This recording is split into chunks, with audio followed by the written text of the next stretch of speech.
ठीक है, अपना क्वेश्चन है भाई जेई मेन 2020 का। A particle of mass m is projected with speed u from ground. एक पार्टिकल है जिसका मास कितना है m, is projected with speed u from ground, u speed से उसको फेंका गया एट एन एंगल π/3। कितने एंगल पे फेंका? π/3 मतलब कितना? 60 degree. When it has reached maximum height, जब ये अपने कहाँ पहुंच जाएगा? मैक्स हाइट पे। It collides completely inelastically with another particle. ये एक दूसरे पार्टिकल से टकराएगा जिसका मास क्या है? आइडेंटिकल मास m। ठीक। And velocity you I cap, जो पहले से कितने वेलोसिटी चल रहा था? You I cap. The horizontal distance covered by combined mass before reaching ground.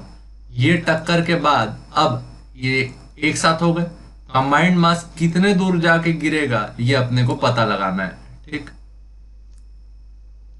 Before reaching ground, यहां से यहां तक ये अपने को आर अपने को पता करना है। ठीक, तो अभी सबसे पहला काम करना पड़ेगा कि ये जो मास है इसकी टॉप पॉइंट पे वेलोसिटी कितनी होगी ये फाइंड करेंगे। ठीक है, velocity of mass 1 at H max.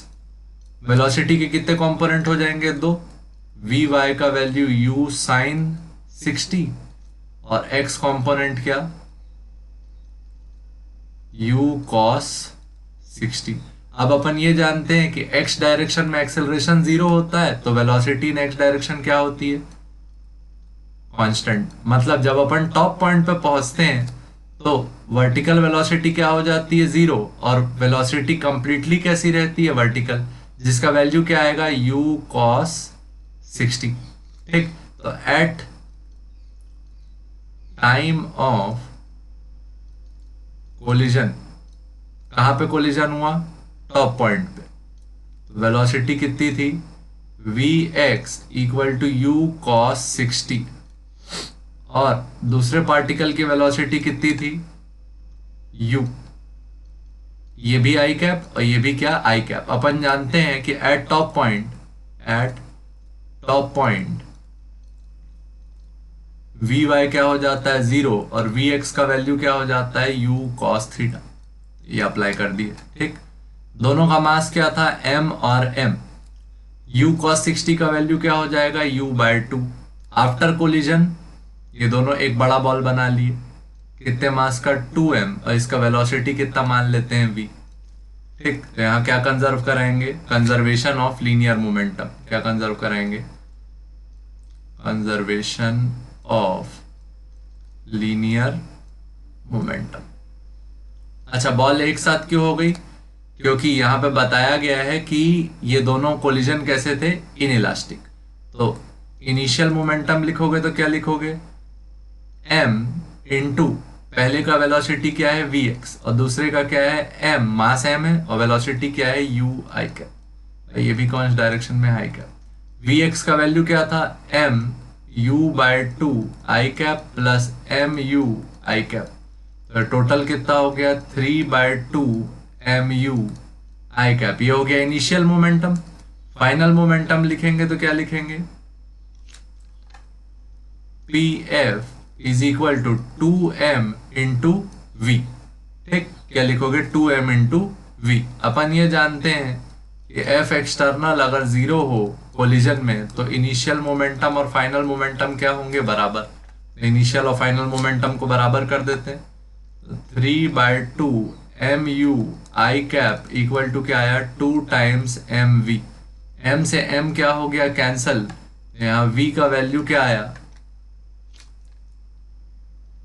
3/4 u I cap. क्या वैल्यू आया? 3/4 u आई कैप। ये कहां पे वेलोसिटी आया? At maximum height.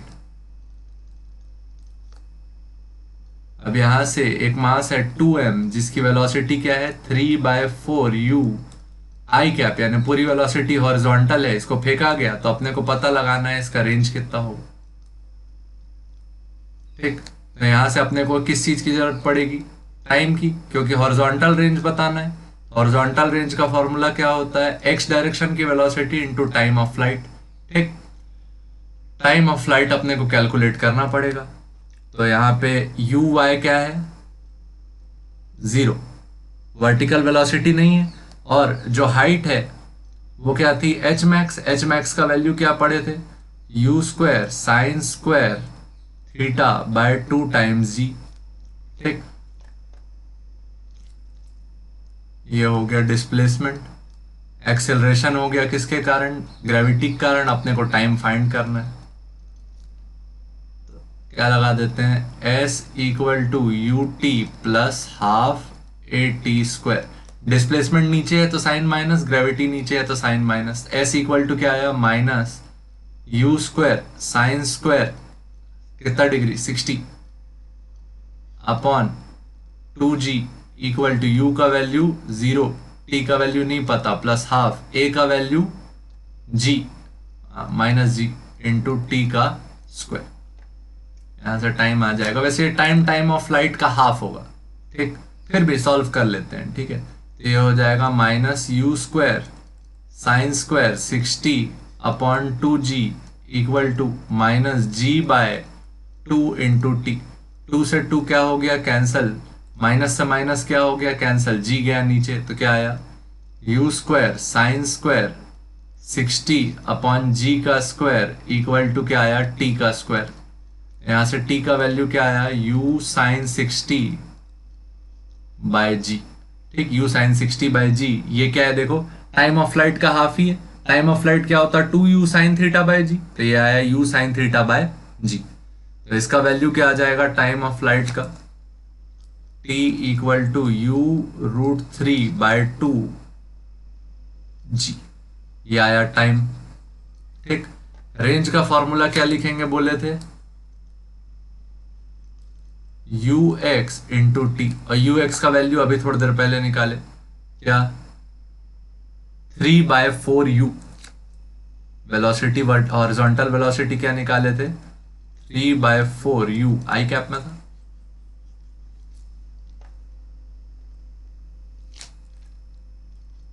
Three by 4u into t का वैल्यू क्या, u रूट 3/2g।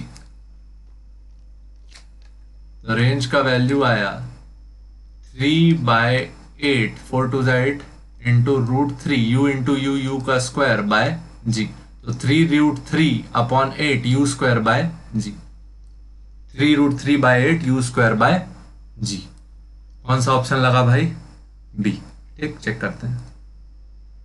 ठीक, क्या क्या किए, सबसे पहले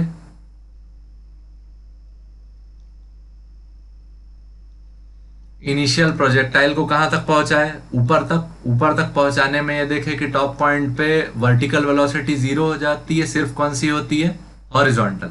हॉरिजॉन्टल वेलोसिटी का वैल्यू चेंज नहीं होता तो उसका वैल्यू u cos 60। उसके बाद मोमेंटम कंजर्वेशन लगाए क्योंकि इन इलास्टिक कोलिजन था। इन इलास्टिक कोलिजन में फाइनल वेलोसिटी निकाले किसकी, 2m की। फिर ये 2m की वेलोसिटी आ गई। फिर इसको थ्रो कहां से किया गया, हाईएस्ट पॉइंट से। किस वेलोसिटी से, हॉरिजॉन्टल वेलोसिटी से। हॉरिजॉन्टल वेलोसिटी इतनी है। टाइम का वैल्यू कैलकुलेट किए किससे, ये SUAT वाले फॉर्मूले से, या तो फिर आप half of time of flight भी ले सकते थे पहले वाले बॉडी का। ठीक, तो टाइम ऑफ फ्लाइट कितना आया, u साइन 60 अपॉन जी, जिसका वैल्यू आया u रूट 3/2 टाइम्स जी। रेंज के लिए क्या यूज करते, you x into T. You x का वैल्यू 3/4u इंटू टी का वैल्यू u रूट 3/2 टाइम्स जी। मल्टीप्लाई हो क्या आया, 3 रूट 3/8 u स्क्वायर बाय जी। ठीक।